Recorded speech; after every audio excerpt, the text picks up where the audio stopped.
Hello, my name is Joshua Long, and I'm the author of Prison Homicide, Killing and Dying in Prison Today, where I look at the phenomenon of people being murdered in prisons in the United States.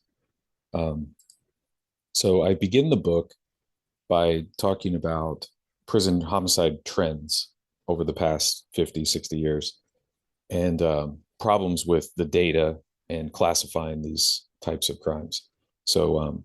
For example, a lot of people might die on accident, but it wasn't really an accident. Maybe a correctional officer pushed them down the stairs, or they could die of a drug overdose when really they were poisoned. And I found some instances of that. Also, the classification of suicide is greatly misused. And it's possible that some of these suicides are actually murders and they're just covered up. But using the best available data, when we chart how many people are killed in prisons, we see that there was a huge decrease in homicide rate from 1973 until the year 2001. And that major decrease from 63 out of every 100,000 down to 3 out of every 100,000, and you're 20 times less likely to be killed than you were back in 1973. That is incredible. It's an amazing change, especially when you consider that the number of people in prison drastically increased during this time period. And there's several theories you could think about that would explain that. So, for one might be the congregation of violent people into a prison. You're going to have a pool of people who use violence to solve problems, or because they have, personal problems that result in violent behavior. So, if the raw number of people in your prison system is comprised mostly of those people back in the 1970s, these pathologically dangerous people, they're more likely to attack and kill each other or kill officers. But then as you expand the net, you widen the net and you put more people in prison, you're getting people who are there for drug addiction issues, mental illness, low level offenders, property crimes. Now you have a big pool of people, and the number of deaths might stay the same, but the rate would then decrease. Another explanation is that because of some very high profile cases of correctional officers being killed and for rioting and gang members, gang wars, that correctional officers and prisons themselves became much more secure. In fact, the invention of supermax prisons occurred in the 1980s as a result of a lot of high profile violent events. And so when you start to become more secure, more officers, more technology, more long-term solitary confinement, it's possible that that resulted in a decrease in violence. But as you see, between 2001 and 2019, those things, the existence of supermax prisons and security, and the population stayed about the same during this time period or went up even. Those are not adequate explanations to tell us why the prison homicide rate went from 3 in 2001 to 12 in 2019. So there's been an upward trend. And I don't want to exaggerate and say that that quadrupling of the homicide rate is the only part of the picture we should look at. If I wanted to do that, I would have cut my time period from the year 2001 to 2019. I wouldn't have gone back to the 1970s. But you can see it decreased, and now it's going back up. Maybe it'll decrease again. Nobody knows for sure. But hopefully, the information I provide in the book will give people a better idea of what's happening with these types of homicides. And I call this misunderstanding prison homicides because many people assume, including my students and myself, I assumed that homicides happen every day in prisons. It just seemed like it's a place where you got a bunch of violent people. We have 1.2 million people in state and federal prisons. Surely there's a lot of killing going on. Well, maybe that's influenced by the movies and by sensational cases that show up in the media. But in the year 2019, there wasn't a murder every day. There wasn't even a murder every other day. There were 155 murders in the year 2019. So just wanted to clear the air at the beginning of the book before I get into issues like the major flaws in the data. Maybe there are more murders than we think because of classification issues.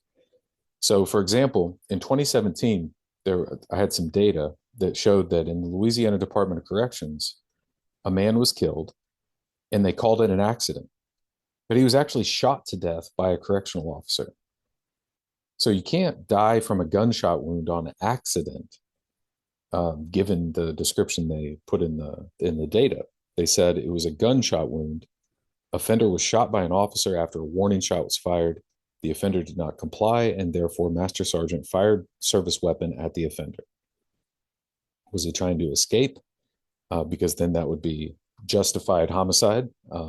The most states allow you to shoot someone who's fleeing from a prison, but maybe he was attacking someone. But it's not an accident; it's a homicide. You can then argue if it was justified or not, but it was a human being killed another. It wasn't an accident. And in another case, a man was the cause of death was sepsis, and in Michigan. But it was not sepsis that killed him. It was a gunshot wound of the back and complications thereof. So he got sepsis after he was shot in the back. So I would call that also a homicide, because in the legal system, if I shoot somebody and they die of sepsis, I'm still going to be charged with murder.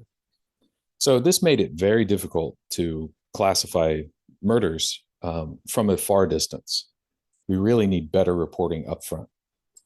In the next chapter, I compare the motivations of homicides on cases where I could actually get that data, because many times you don't have the real motivation. All you have are these verbal justifications or alleged motivations. But with all that aside, I tried my best to really dig deep and discover all of the motivations that occurred for homicides in the year 2019.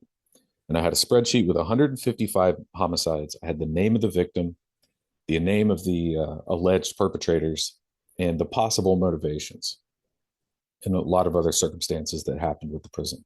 And I wanted to compare that to 128 homicides that were reported in a book called Prison Homicide from the year 1977 by Sawyer Sylvester and Reed and Nelson. And what I did side by side is some statistics based on their methodology. Now, for example, one thing they wanted to look at was, is there racism occurring? Is this black on white, white on black hate crime type of interracial murders? But I didn't find that, and neither did Sylvester, Reed, and Nelson. If you look closely, you'll see that about 17% of the homicides were a black prisoner killing a black prisoner. And about 32% of the homicides were a white prisoner killing a white prisoner. And another 17% were Hispanic prisoners killing Hispanic prisoners. Now, there were some black on white homicides, 10% of the total number of homicides. And Hispanic killing black was about 4%. White killing black was about 4%. Hispanic killing Asian was about 2%. And then Native Americans didn't show up in there very often, but it was like 1%.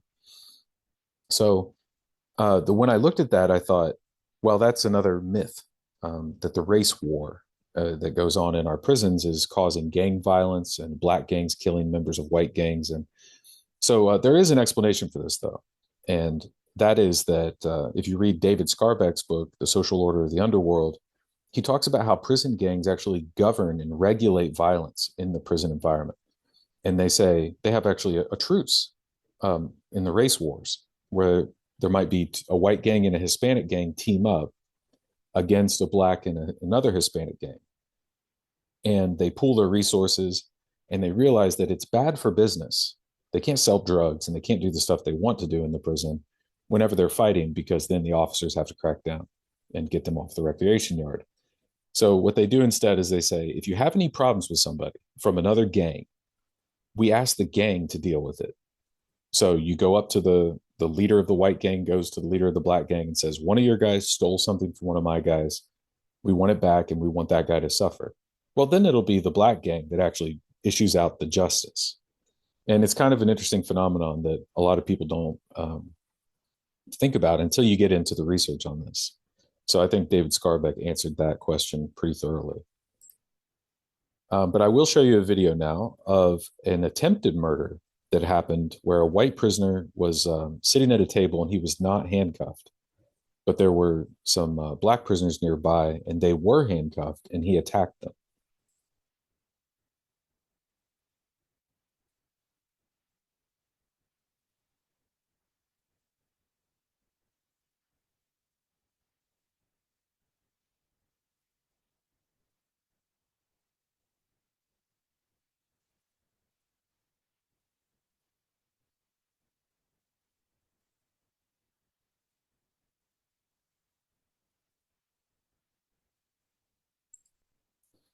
So it shows you right there how brutal the crimes inside prisons are. Because when out shooting someone with a gun on the street is a brutal crime, but it's a lot quicker and it's more effective and it causes death more frequently. In prison, you have to really want to kill somebody. You're stabbing them with a homemade knife. The knife can bend, it can break. You have to stab over and over and over.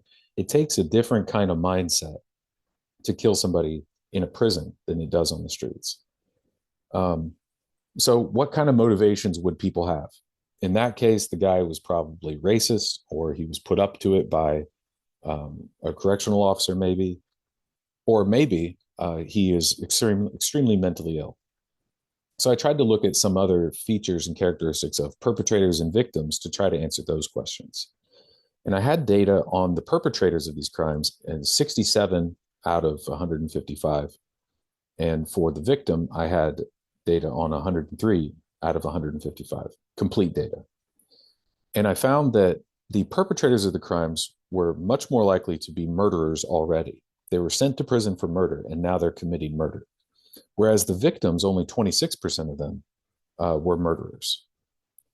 As far as violent offenses go, they're pretty similar rates, 33% for the perpetrator, 29% for the victim. For the sex crime, if someone is convicted of a sex crime against an adult or a child, they made up 3% of the perpetrators of homicide, but they made up 5 and 11% of the victims of homicide. We'll talk more about that later because that's the idea of convict justice, that they kill sex offenders. So 11% of people killed in the year 2019 were child molesters. That's 89% weren't child molesters and child rapists, but it does show that they are at an increased risk of that, of being killed. Then there's property crimes. The perpetrators, 13%, victims, 7%. Drug crimes, people sent to prison for drug crimes only made up 1% of the perpetrators of homicide, and victims made up 7%. DUI was 1%, 1%, and other crimes like maybe fraud, embezzlement, not paying your taxes that I didn't roll into property crimes, those only made up victims. They didn't really use violence. So this lends itself to a theory we call importation theory, which is the more violent you are before you came to prison, the more violent you are in prison. But it also shows a little bit of motivation too and who they're targeting to kill. What about serving a life sentence? A lot of people say if you're serving life, the power of the law is spent. We can't deter you with the threat of more time because you're already serving life. And you have nothing to lose. So there's no deterrent effect going on. So 57% of people who were perpetrators of crimes were serving life. Now, that makes me think that there is something to that theory, but it can't be a total explanation because you have to consider that another 43% were not serving life. They had a release date, but they chose to kill someone and then get additional time. 25% of the victims were serving life. And just so you know, the average age was 37 for the perpetrator and 42 for the victim. So these are not crimes committed by or against young people. That's important to note. So what is the stated or the attributed homicide motivation of the 155 people that I looked at? I found that 31% of the time it was allegedly gang related. The guy was a gang member and might have killed another gang member, or you might have killed someone within your own gang. But usually the prosecutor would say this is gang related, and you can't really test that, but there it is. Next was argument. So getting in a fight over someone looked at you funny, someone insulted you, they took the phone from you, that kind of thing. So arguments actually make up a large proportion of murders in the United States in general. And that's something you should look into. If you don't believe me, it is true that the majority of murders in the United States occurred because of arguments. Then there's convict justice, the idea that you're killing someone who deserves it, whether you're killing a person who's a child molester, a rapist, or a drunk driver who kills children, or someone who murders a child goes to prison, they're more likely to be killed. And I think that you could possibly attribute that to 17% of the total number of homicides. Self-defense happened about 10% of the time, but that is an attributed motive. It is something that they say. And if there's no other explanation, you kind of just have to put down what they said. But imagine yourself, you kill someone in prison and you did it because he stole your candy bar. And you say, actually, it was self-defense because it'll help you get out of trouble. So it's hard to believe that one, but it is what it is. Next is mental impairment. That's where the person is severely mentally ill and probably was not receiving adequate treatment in the prison environment. And they say that they were hearing voices that told them to kill. Um, that's possible, but also mental impairment through the use of drugs. So drugs like K2 can cause people to kind of see things that aren't there and lash out and become paranoid. And that was blamed in 10% of cases.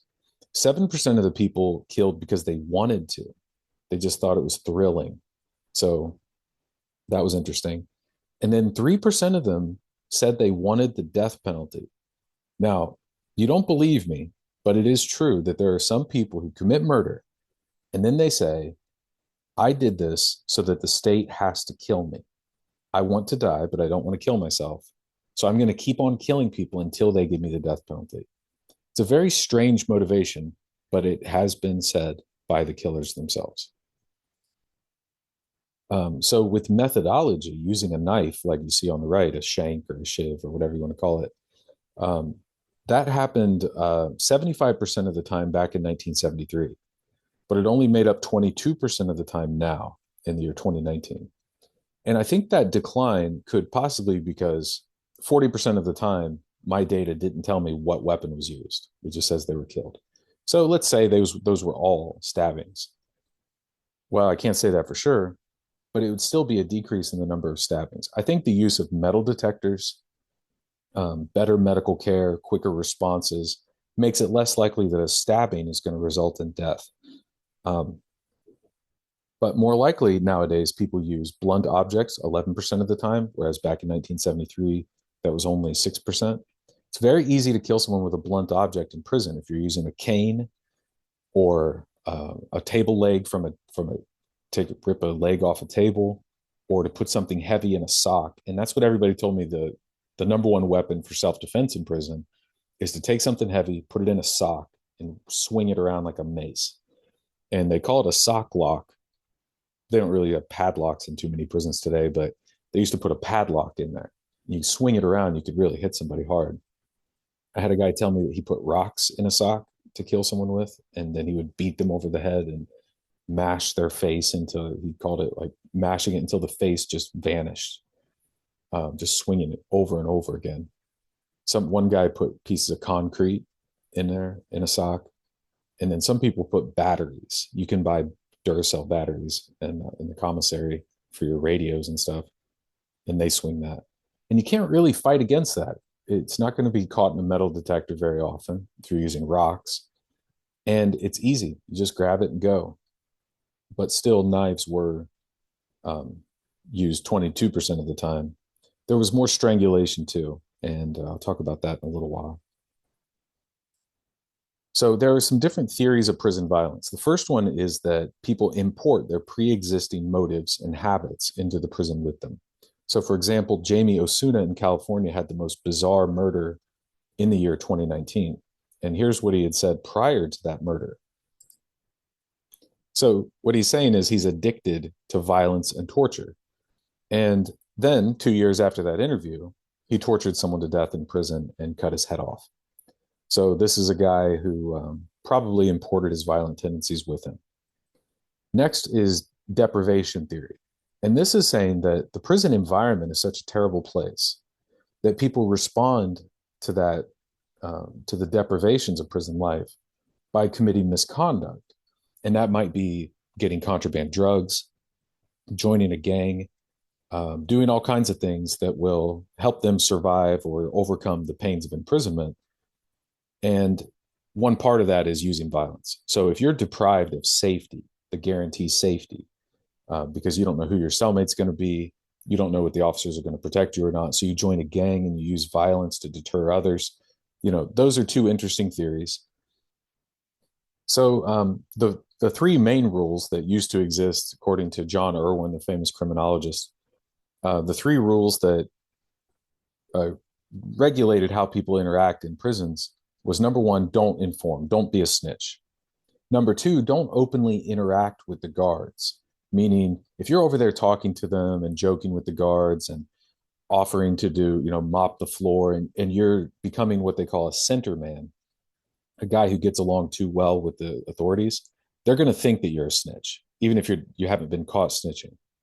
And the third rule is to do your own time. Don't ask too many questions. Don't go around asking people, what are you up to? Are you digging a tunnel? Are you, making drugs here? You want to just do your own time, mind your own business. And all of this comes around to the idea of snitching. So are snitches killed in prison? Yes. I talk about in the book Whitey Bulger's case, but many others too. And it's a common theme that a guy was killed because he was a snitch or they thought he was a snitch. Another one is convict justice. And I've previously written a book called Avenging Child Sex Abuse, Vigilante Violence in Prisons and the Community. And in that book, what I talked about was how sex offenders are killed by people who had possibly been sexually abused when they were children, and that they become vigilantes and they want to kill people who sexually abuse children, especially. Now, there's a couple of ideas that go with this. The first is that many people believe sex offenders aren't punished enough. Going to prison for 3 or 4 years for rape is not considered a strong enough punishment, so people feel a sense of injustice. Next, they want to prevent sex crimes in the community. So if you kill a guy who sexually abuses children, now he can't do it anymore. So you're actually a hero if you kill this guy because you're saving children. Another motive that people in prison have is they say they want to impress people. It's like, I'm a loser. I'm in prison. I'm going to die here. I'm a criminal in the eyes of society. But if I kill this guy, people are going to start writing me letters, and they're going to say, you're my hero. I interviewed some guys for that book where people actually named their children after a guy who committed murder only because he killed a sex offender. And the person who named their kid after him had said that she had been the victim of sexual abuse and she was glad someone was finally doing something, committing murder. And then next was they wanted to distinguish themselves from dirty crime. So when you go to prison, you wear the same uniform as everybody else. You're a prisoner, you're an inmate, you're just like everyone else. But you're different. Yes, you're there for a bad crime. Yeah, maybe you were selling drugs. Maybe you even killed somebody. But now you got to share a cell with a guy who raped children. That makes them very angry, especially if they themselves had been the victim of sexual abuse when they were kids. And that's where the revenge motive comes in. So I explore that much more in my other book. But in this one, I do spend a whole chapter summarizing it. Maybe it would be better, honestly, in the Prison Homicide book because it's summarized. I don't go on and on with case studies. I just give a few and then describe the phenomenon of this convict justice. So do 10 to 15% of gang members run the prison through terrorism by scaring everybody else into obedience? As the psychiatrist from San Quentin said back in the 1970s, yes, it is true. A small percentage of people commit the majority of all the violent misconduct in any prison system. It's called the Pareto principle. And a colleague of mine, Matt Logan at Texas State University, has worked with me on several projects where we demonstrate this over and over again. I don't know how many times we have to do it before it's universally recognized, but let's say you have 100 inmates. We expect that 1 out of that 100 is going to commit 24% of the violence in the whole prison. And 100 out of, or 10 out of the 100 are going to commit 100% of all violence. So 10% of people commit 100% of all the violence in a prison system. And that's amazing. We've done some other research in a sample of a different state, looking at 18,000 this was nationally representative data, 18,541 prisoners. We found that 1% of them were responsible for 23% of the misconduct. The next 9% were responsible for 27% of the misconduct.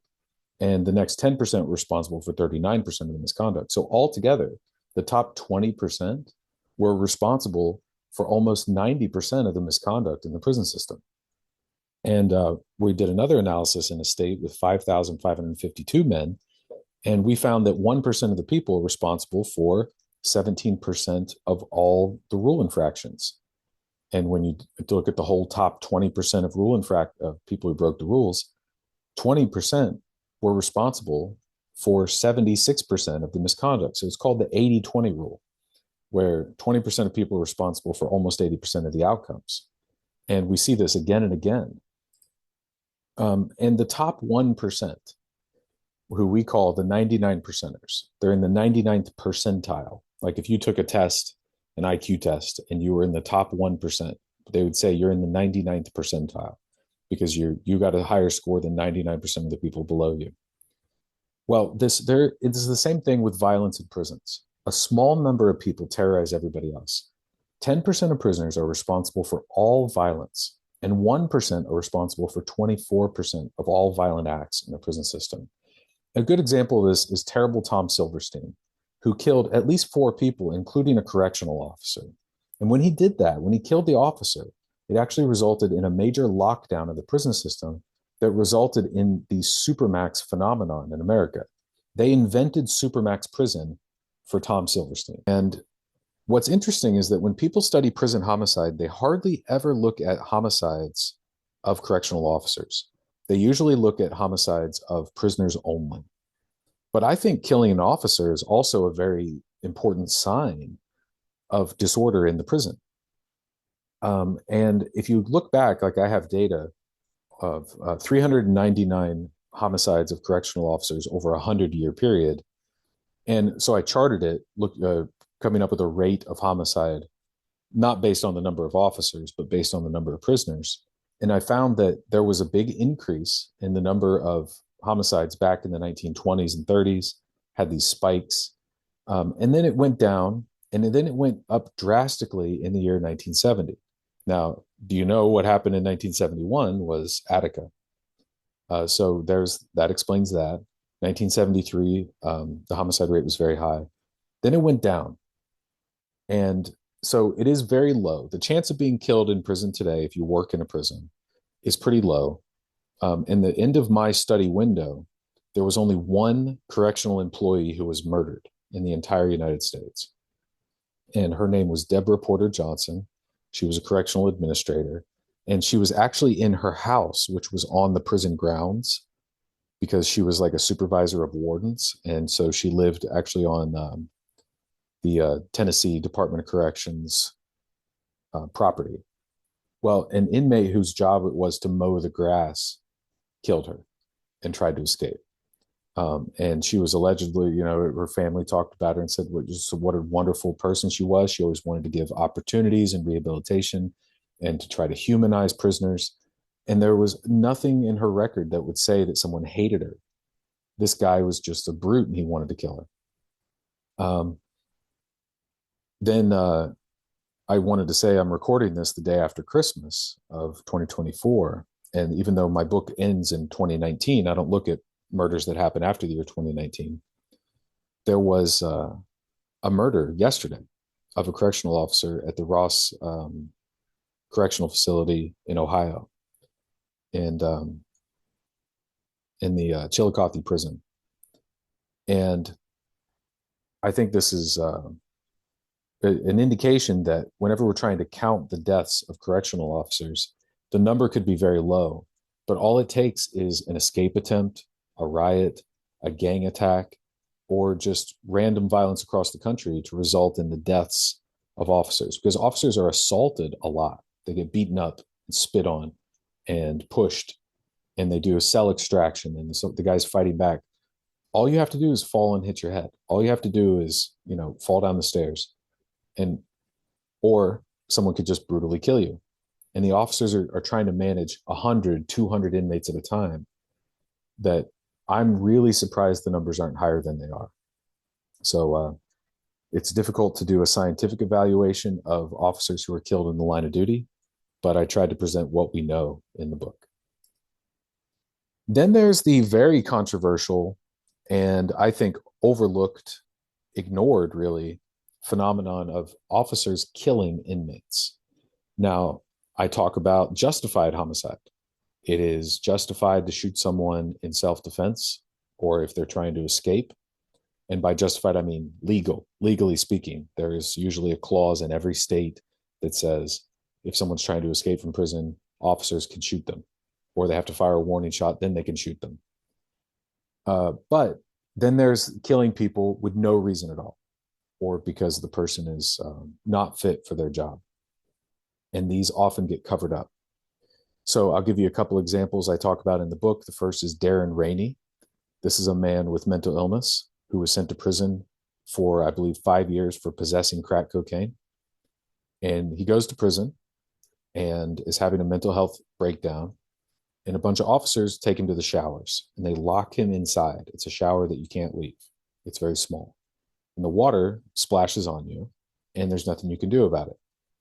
It's designed for people who are non-compliant with the voluntary showers. And while he was in there, the temperature was set to 160 degrees and he burned to death. And allegedly, the officers involved in this stood outside and laughed at him while he burned to death. He was in there for 2 hours, scalding to death. This was in the Florida Department of Corrections. And I don't think that the investigation was satisfactory. And the warden was fired, but nobody was criminally charged with his death. Also in Alabama, Stephen Davis was brutally killed, and allegedly he had a knife, and the officers were going to hold him down and take the knife from him. And I don't know if there really was a knife or not. You have to take the officer's word for it because they control all the information we have that happens inside a prison. They have phenomenal power and control over transparency. So if they say he had a knife, we have to take their word for it. Except that a bunch of officers sat on Stephen Davis and started kicking him in the head. And they kicked him so hard that his skull fractured, his brain swelled up, and he died. And Sandy Ray is Stephen's mother. She went to the hospital and took pictures of him, even though they told her not to bring a phone with her. They wanted to not let her into the civilian hospital. The correctional officers took over the hospital and were searching the family so they couldn't take pictures of the kid, or of this man, Stephen Davis, her son. And so they took pictures. She snuck in a phone and took pictures and shows side by side his bruised and battered face compared to what he used to look like before he was entrusted to the care of the Alabama Department of Corrections. This is horrible. And if you want to learn more about it, there is a man on YouTube named Gary York. He's a retired prison inspector in the state of Florida. He writes about these types of cases that happen all the time and how there are deliberate cover-ups and you can't trust the data. And you can't even trust sometimes the investigators because the wardens and authority figures interfere with a true and honest evaluation. And so in this chapter, I look at these controversial cases. I look at theories about why officers abuse their power, and I try to think of ways we can improve. I also look at most homicides are men in prisons. So for example, 99% of all people murdered in prison are men. 1% are women. In fact, in a 20-year period, only 9 women were listed as being murdered in any U.S. state prison. So think about that. 9 women in 20 years. That's extremely rare. I don't believe that statistic. I think it is higher because of the cover-ups. But I have to report the data that I have. Also, women are killed, correctional officers. Whenever they're killed, they're usually killed in a sexual assault. So the inmates are trying to kill a female correctional officer, and they're sexually assaulting her, and then they kill her. So that they do make up a large number of homicides of officers. 21% of correctional officer homicides are women. But in the community, outside of a prison, women make up 29% of homicide victims. So you see that in prison, women prisoners are actually safer than they are on the street. It's kind of an interesting thing. But these are so rare, we have to look at them case by case. You can't really do statistics on 9 people. Then I did find cases where 2 transgender prisoners were killed in men's prisons. So these are people housed in a men's prison who are transgender, and they were killed. One of them was definitely a hate crime, where the transgender prisoner was put in a cell. The guy said um, that he didn't want to be housed with transgender prisoner, and so just brutally killed the transgender prisoner. And I did identify 11 times that transgender prisoners were killed in jails. But like I said, I'm trying to exclude jails from the prison context because jails are different. And then next, I looked at juveniles. Now, you would think that the younger you are, the more likely you are to be killed in prison. You're young, you're vulnerable, you're also, you don't have friends, you're weak. And, but in reality, very rare for juveniles to be sent to adult prisons nowadays. And when they do, they're usually put in some type of protective custody. And so some of the youngest people who were killed in my study window were 23 years old. So no juveniles were killed in state prisons during my study window. But I did find 8 people who were under the age of 18 were killed in juvenile detention centers. So if the state runs a Department of Youth Services place where kids go, 8 kids were killed. But I bet the numbers double that because the study only counts kids who were killed every other year. And it doesn't make sense. Why can't we get homicide statistics every year? So, in other words, this chapter is very frustrating for me to write and for you to read because I'm looking at things that are rare, but I don't trust the data. They could be more common. So, I end the book by talking about situational crime prevention. And I use the example of Jeffrey Dahmer, the famous cannibal who was killed by Christopher Scarver. And what happened was Jeffrey Dahmer, famous, goes to prison and he's walking around. He's supposed to clean a gymnasium with weightlifting equipment. And Christopher Scarver is there to clean too. So Scarver takes a barbell. He takes the bar off a weightlifting rack and he beats Dahmer to death with it. Now, what most people don't know is there was another guy there too, another white guy who had killed his wife. And Christopher Scarver killed him too. And nobody even remembers his name. Even as I'm giving this presentation, I wrote a chapter on it. I don't even remember his name because the guy was not famous like Jeffrey Dahmer, a serial killer who eats people is famous. Well, so the idea is that Scarver killed Dahmer because he was famous. Then why did he kill the other guy? Then the idea was that Scarver killed Dahmer and the other guy because they were white. Then it turns out that Dahmer killed black men. And so maybe Scarver was killing him because to avenge those black victims. And the other guy killed his wife, but blamed it on black men. So Scarver might have been avenging black people in general against these 2 guys who harmed the black community. So was Scarver a good guy? Was he trying to avenge racial injustice? Well, he said he actually heard voices and that he was seriously mentally ill. Now, what this leads us with is a problem. And it's the idea that there are so many people in prison that are motivated to commit crimes, and we don't know who's who. It's impossible to assess someone's risk. It's impossible to say that this guy's motivated and this guy isn't. So there's a lot of people who want to kill suitable targets. And even though Jeffrey Dahmer is a high profile suspect or high profile target, most people in prison could be a target and you don't know. So we don't know who the offenders are and we don't know who the targets are. But there is one thing we can do. We could guard everyone. That's why we have guards. Correctional officers used to be called guards. We need capable guardians. They have technology. They have cameras. There's officers. Why can't they protect people from being killed? Because every time there's an absence of a capable guardian and a motivated offender comes in contact with a suitable target, crime occurs every time. So guardianship is very, very important. And so what if we applied this routine activities theory or situational crime prevention to the prison environment? How can we design a prison to be safer for everybody? Well, I talk all about it in the book, but there's something you should know is that the guardians are probably complicit in these murders. Is it possible that the guards who took Scarver and Dahmer into the gymnasium, that they maybe put them inside and shut the door and waited outside until the murder was over, and then they went back in, and now they just got the death penalty for a serial killer? They facilitated a homicide. if the officers aren't willing to be guardians, if they're actually helping facilitate murder, then there's nothing we can do to stop these crimes from happening because we've already given all of the power of stopping this crime to people who are abusing their power and letting people kill.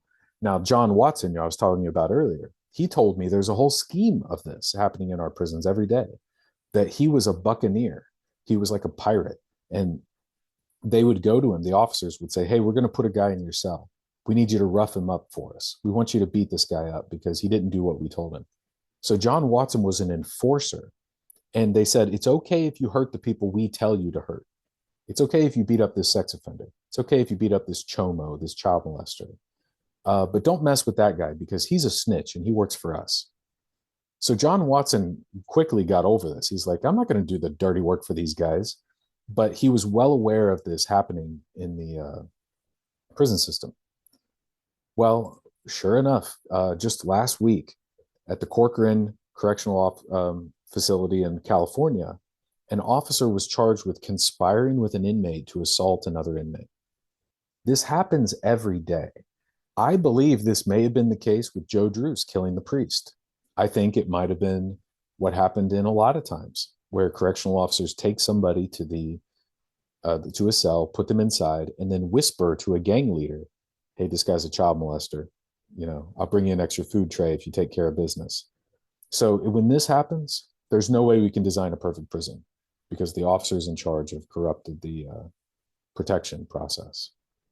Now, we could arrest them and charge them with a crime. We could deter them with investigations and things. And the $1 million lawsuits that get paid out are paid out by the taxpayers, not by the officers themselves. So I don't know if we can solve that. Now, one thing I wanted to do was just to quickly summarize how my book covered this phenomenon of homicides that decreased massively since the 1970s, but it is increasing. I do not pretend to know what's going to happen next. It could get worse. It could get better. There might be one year that spikes with unimaginable levels of crime, and then another year where nobody gets killed. I don't know. And I don't think anybody can predict the future. There's too many variables at play. But the point of my book was to explore this as in-depth as it's ever been done, to study this phenomenon specifically, rather than to look at violence in general or prison culture in general, but to look at homicides only. And we can learn a lot from that. And if you look at California, there's a prison system. It's huge. I think it's the second largest prison system in America. They had a homicide rate that was twice as bad as everywhere else in the US back in the 1970s. 110 people were killed every year in 1973 out of every 100,000 prisoners. But that went way down, probably because of supermax prisons like Pelican Bay. People don't want to admit that, but it's possible that the number of homicides decreases when prolific repeat murderers who are prison gang members are locked in solitary confinement. You can probably reduce crime. You can probably reduce murders and get it to a decently low level. I think that's possible. But it doesn't answer all of the questions. Here's some lessons learned of things that I would say. I would say that prison homicide rates are increasing, but they're probably lower than most people would assume if you listen to media accounts. Prison homicide data is unreliable and it is not sufficient for research and accountability. So I think that the data requires much better transparency and accountability on behalf of the family members and stuff that want answers. The correctional authorities are not sharing the information they have because they're afraid of lawsuits. The circumstances, the motives, and the characteristics of homicides are similar to where they were in 1973, with a couple of exceptions. I think that there is an increase in the number of people killed for convict justice motives, and I think there's an increase in the number of homicides that happen because of mind-altering drugs like K2 and meth. That wasn't a big deal in the 1970s in our prisons. Most people were smoking pot in prison back then. Now they're snorting meth. That causes violence. It does. Now, I would also say that probably the biggest finding of the book and the most tragic is the family members who I interviewed.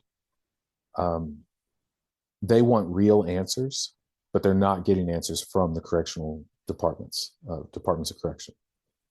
They want private or independent investigations. They want better data. They want more information. And I'll give you an example.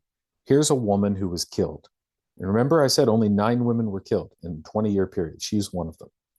Woman was brutally beaten in Mississippi prison and died because officials failed to give her medical care.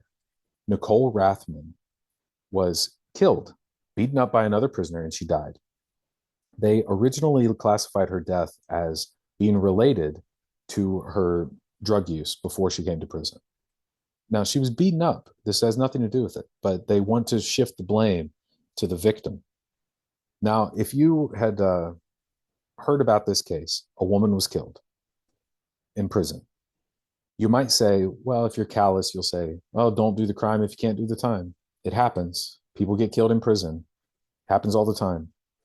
But now that you know that only 9 women are killed in 20 years, you know that this is rare. This is extremely rare. This shouldn't have happened. This is preventable. What did the officers do or fail to do that could have kept this woman alive? We don't send people to prison to be killed. It's not a gladiator pit. You know, if you want to give someone the death penalty, that's different. But when you're sending someone to prison, we're not giving a license for other prisoners to kill them or for officers to kill them. We're sending them there to be rehabilitated, or at the very least, to be incapacitated so they can't commit crimes in the community.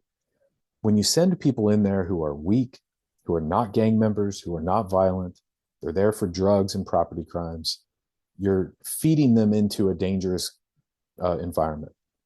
So I hope that my book draws attention to the flaws in, at the very least, the flaws in our knowledge about prison homicides and why we can't trust prison authorities to tell us the whole truth. We have to have private investigations, independent investigators looking at this in order to hold them accountable. You can't trust government employees to tell you things when it's in their best interest to cover it up. So if you have any ideas or questions about the book, you could email me. My name is Joshua Long. I'm at Joshua_Long at uml.edu. I'm a professor at the University of Massachusetts in Lowell. And this has been a very long process of writing this book. I did years of research, and I hope that it provokes conversation. And I know people are interested in this. It shouldn't just be limited to an academic study or to a government report.